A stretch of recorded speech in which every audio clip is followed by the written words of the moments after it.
chairperson of the proceedings, Trevor Prescott, government officials, I don't know if there are any here, Cuban and Venezuelan ambassador, other members of the diplomatic community, fellow conference participants. First of all, let me thank you for inviting me to the conference and giving me the opportunity to address you. I bring you warm greetings from the members of the Jamaica Peace Council, the Jamaica-Cuba Friendship Association, and the Jamaica Solidarity Movement in support of Venezuela and the rest of Latin America and the Caribbean.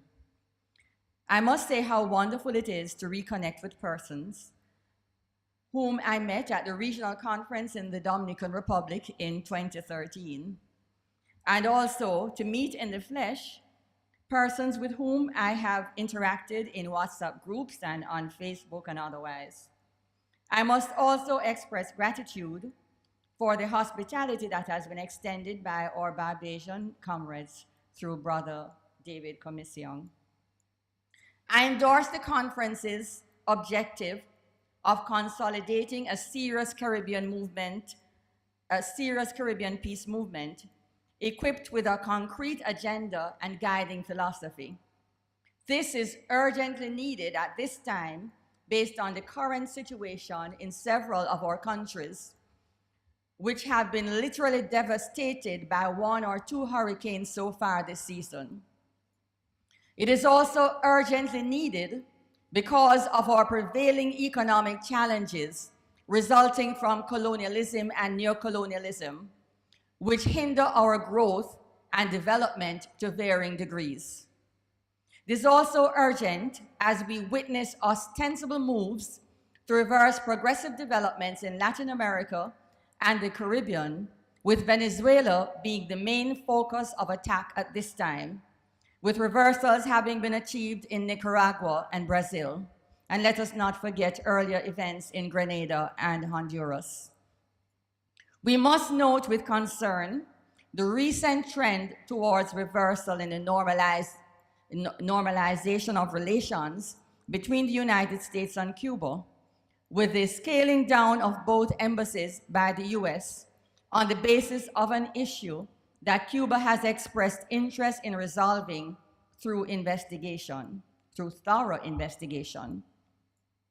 Our meeting is also important because of the intensification of contradictions globally, which places us at a point where the outbreak of a nuclear war between the US and North Korea is more and more imminent. There has never been a time when there had been a greater need for peace than now. According to the United Nations, at present, there are still some 15,000 nuclear weapons in existence, and more than half the world's population still lives in countries that either have such weapons or are members of nuclear alliances. At this point in time, 9 countries have the capability to destroy the planet in a flash. I find that absolutely chilling. Only peace can save humanity and the planet. Peace is not only necessary for preventing a nuclear catastrophe, it is necessary for development. All that we have achieved or strive for on a societal or personal level is of little moment when the monster of war strikes. The people living in war zones can attest to that. Wars destroy precious human resources, the basic infrastructure, and cultural symbols of nations. They place people who are forced into refugee, they displace people who are forced into refugee status because of the turbulence and destruction at home. They lead to encroachment on basic social and political rights, not only in the war zones, but globally. And if you have to travel internationally, you know what I'm talking about. They also impact the natural environment through the release of a high concentration of toxic gases and dust into the atmosphere and water supplies by military vehicles and ammunition, adversely affecting public health and contributing to global warming. They also affect the ecology as animal and plant life is threatened. An important phenomenon is the manipulation of weather conditions and seismic activities targeting specific locations, climate warfare. Dr. Rosalie Bertel told the People's Health Assembly in December 2000 that the latest weapons in the arsenal of the US Army is planet Earth itself. She said that weather would become one of the most destructive weapons by the year 2025. She explained how engineered earthquakes and tornadoes could be created and used as strategic forms of attacks on nations. That is a lot of food for thought, isn't it? Or is it conspiracy theory? Wars and the threat of wars, including economic warfare, media warfare, and climate warfare, rob us of the opportunity to concentrate our efforts and our resources on the development of our countries along the path that will bring us greater economic and social stability and strengthen our independence. They undermine our right to self-determination, our dignity, and sovereignty. When nations are able to focus on their development without interference from external forces, here is what is possible. And I have a long list of items, but I will only quote a few. Our governments are not subject to manipulation by external powers and the dictates of international funding agencies. We practice regional integration as a synergistic approach to development, cooperation, and trade. We use our membership in international and regional bodies such as the United Nations, CARICOM, OOS, CELAC, ALBA, and others to champion the interests of the developing nations and principles of economic cooperation, the right of nations to self-determination, and peaceful coexistence with full respect for national sovereignty. The UN Human Development Index is accepted as a critical objective gauge of social development, and it is not downplayed or manipulated for political reasons. The full capability of scientific and technological advancement is used to enhance all aspects of our lives, industry, communication, and culture. We have diverse industries utilizing the latest technology, and our skills, creativity, ingenuity, and entrepreneurial talents to produce high-quality goods for the local and export markets. And I could go on and on, but I do not want to exceed my time. So what I want to say is that it's important for us to have, and I've listed several features that a peaceful life, a peaceful country, a peaceful community would be able to have. It is important for us to have and present to our people a clear vision of what a peaceful country, region, world looks like, a vision of what is possible, a vision of the benefits to be gained individually and collectively from embracing peace. We must be able to identify the essential elements of the peaceful society we want to create. The vision I just shared is adapted from a document I drafted on the morning of Jamaica's 50th anniversary of independence on August 6, 2012.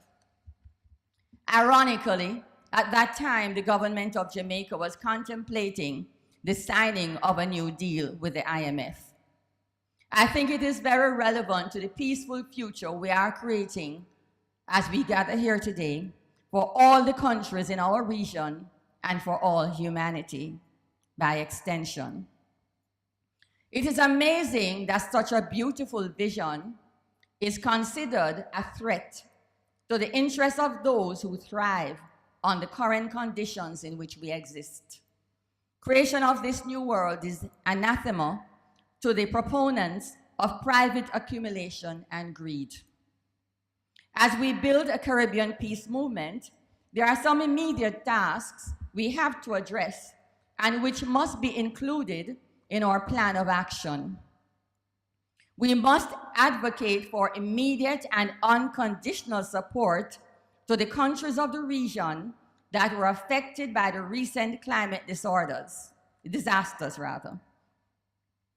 has to be much more than the usual disaster assistance, as these were way beyond anything that the region has ever experienced.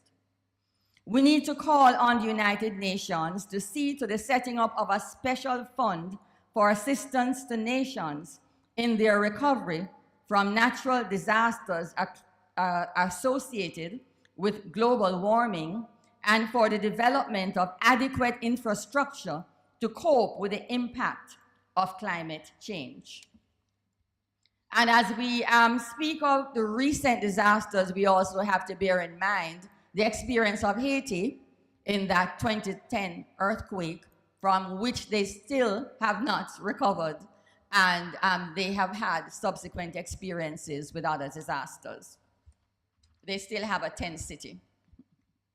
We must urge countries within and outside the region to sign and ratify the Treaty on the Prohibition of Nuclear Weapons, which was launched by the United Nations on September 20th, 2017, and is complementary to the CELAC Declaration of Latin America and the Caribbean as a zone of peace. We must also urge the United Nations to apply sanctions against all countries that possess nuclear weapons, have not cooperated with the call to dismantle them, and fail to sign the treaty within a specified time frame. The US must also impose sanctions on those countries that persist through their various corporations in destroying the environment and worsening the climate situation. A third task is that we must oppose interference in the internal affairs of the countries in the region with a view to effecting regime change, whether by creating unrest, manipulating elections, or direct military intervention, with the ultimate goal of controlling their natural resources and creating puppet regimes, as we see being attempted in Venezuela. We must also address the matter of the presence of foreign military bases in the region and the practice of military exercises by foreign forces in our waters and on land. We must denounce the media and economic warfare against Cuba by demanding that the UN resolution on the lifting of the blockade, which has been overwhelmingly supported by the member countries, be respected and implemented. We must also demand an end to the strategy of misinformation and disinformation regarding Cuba and Venezuela. These are 5 critical tasks that I think the regional peace movement will need to include in its action plan. In coming to a close, I would like to suggest some guidelines for formulation of the declaration from this conference and our action plan. We must be clear about our target audience, which must include the people of the region. They should be articulated in such a manner that they inform and educate the people and make it crystal clear why they need to take a stand for peace now. Very often, the outputs from deliberations of this nature are framed in language that we understand among ourselves, but the vast majority of the people just don't get it. One of the challenges we have is getting people to appreciate what the peace movement is about. We must address the general perceptions held by many. You know, they see it as conflict resolution, something to talk to the children about on International Peace Day. addressing crime and violence in the society, all of which are important. We must help our people to understand the urgency of addressing issues related to global and regional peace.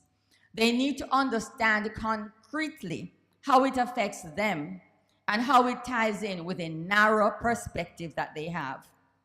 We need to bring it home to our people that the threat of nuclear war is real and imminent, is a real and imminent danger that affects everyone on the planet, not something that will only affect people far removed from us.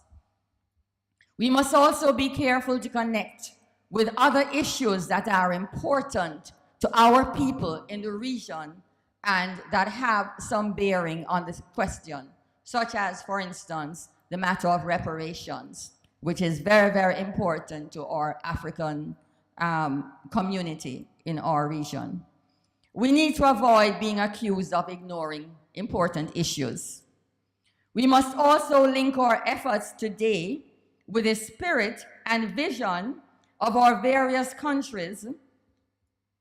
In the case of Jamaica, with the spirit and vision of the heroes of our various countries. In the case of Jamaica, we're speaking about heroes such as Nanny, Sam Sharp, Paul Bogle, the brave women of the Morant Bay Rebellion, and the brave women who fought against slavery, and men as well. Finally, I would like to say that as we make our plans, we need to find creative ways of convening by perhaps making greater use of information technology. I know that this has its pitfalls. We have to create some synergy with other groups that are organizing similar events as well. For instance, in another week or so, there is a similar meeting in the Dominican Republic. It is a challenge for us as we know the importance of these events, but at the same time, we face resource deficits. We also need to connect with the struggles in the US, such as the Black Lives Matter struggles, the struggles of the indigenous people in the United States, the peaceful protest by Colin Kaepernick, which is being made out to be otherwise. We must emphasize that all of what we're doing is part of a global struggle for peace. The success of this effort will require an emphasis on unity around critical priorities and principles that we agree on. And these need to become our primary focus regardless of any other differences that may exist. We have to focus on key principles, key priorities, and work towards achieving them. I am confident that we will have a productive meeting and that it is going to bring us closer together in the region as we pursue the common objective of creating a peaceful society. Let me congratulate the organizers, the many organizations that have come together to organize this event. And that includes the Caribbean Movement for Peace and Integration, the Network for Defense of Humanity, the Clement Payne Movement, the NUPW, National Union of Public Workers, and MovPass. Thank you.